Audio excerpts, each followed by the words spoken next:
इस वक्त हमारे साथ स्टूडियो वेस्ट से जुड़ रहे हैं हर्ष रुंगटा, जो कि सीईओ हैं अपना insurance.com के। आप सबको गाइड करते हैं। अब आपने सुना है कल्पना भटनागर जी जो हमारे स्टूडियो में इस वक्त मौजूद हैं, उनके बेटे डॉक्टर हैं, उन्हें खुद मेडिक्लेम नहीं मिला। क्या कहेंगे, जब उन्हें नहीं मिला तो आम आदमी क्या करेगा? नहीं, ये बात तो सही है कि आज मेडिक्लेम में सबसे बड़ी समस्या जो है, जब कस्टमर रीइंबर्समेंट के लिए जाता है तो उसमें काफी डिस्प्यूट्स खड़ी हो जाती हैं, और उसमें जो ये प्री एग्जिस्टिंग डिजीज वाला जो एक है वो सबसे बड़ा रीजन है।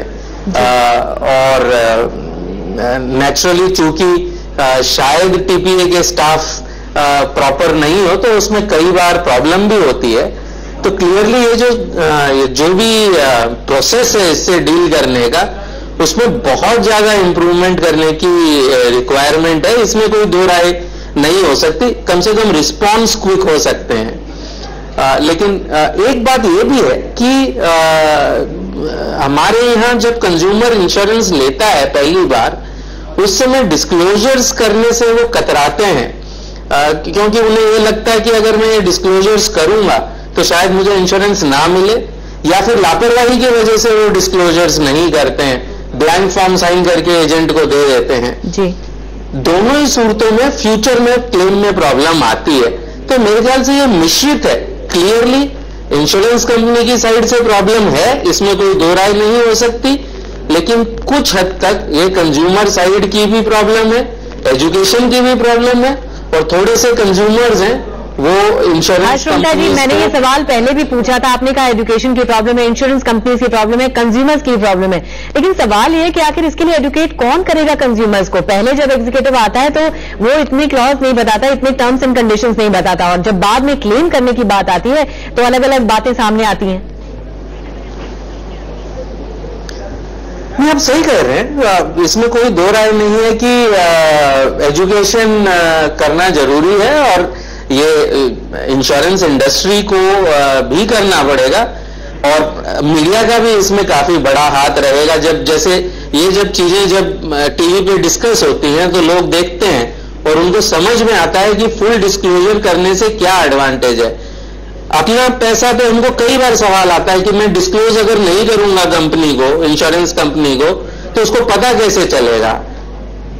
कस्टमर्स ये नहीं जानते हैं कि जब वो हॉस्पिटल में भर्ती होंगे उस समय डॉक्टर को पूरी हिस्ट्री देंगे, और नेचुरली उससे क्लियर हो जाएगा। उस डॉक्टर को तो वो सही बताएंगे, वरना दवाई गलत हो जाएगी, आपका ट्रीटमेंट गलत हो जाएगा जी। और ये मतलब किसी के भी फेवर में नहीं है। सेम तरीके से इंश्योरेंस साइड में बहुत प्रॉब्लम्स है क्लेम रीइंबर्समेंट में। ये मेरा जाती तजुर्बा भी है और कई हमारे अपना पैसा के कंज्यूमर्स का तजुर्बा भी है। तो क्लियरली पूरे प्रोसेस में इंप्रूवमेंट की बहुत जरूरत है। हर्ष रुंगटा जी, अगर कंपनीज करार के मुताबिक अपनी कंज्यूमर्स को सुविधा नहीं देती तो क्या ये ब्रीच ऑफ ट्रस्ट नहीं है? Sir, more than breach of trust, ये ब्रीच ऑफ रेगुलेशन है। अगर ऐसा है तो IRDA के जो रेगुलेशंस है उसके मुताबिक दो चीजें हैं। पहली बात तो इंश्योरेंस कंपनी रिन्यूअल से मुकर नहीं सकती जस्ट बिकॉज क्लेम हुआ है। सेकंड, इसको लोडिंग कहते हैं, जो उनको हुआ है वो लोडिंग है। अब IRDA ने जो भी पॉलिसीज जुलाई के बाद पास हुई हैं उसमें ये क्लियर कहा है कि जो भी लोडिंग स्ट्रक्चर है वो आपको पॉलिसी में देना होगा शुरू से। अगर आपके पॉलिसी में वो नहीं है कि लोडिंग आपका इतना किया जाएगा, अगर आपका क्लेम इतना है, तो वो नहीं कर सकते। ये IRDA को कंप्लेन इनको करना चाहिए और इनको पक्का रिलीफ मिलेगा। यानी आप ये मानते हैं कि कॉन्ट्रैक्चुअल लायबिलिटी बनती है इनकी?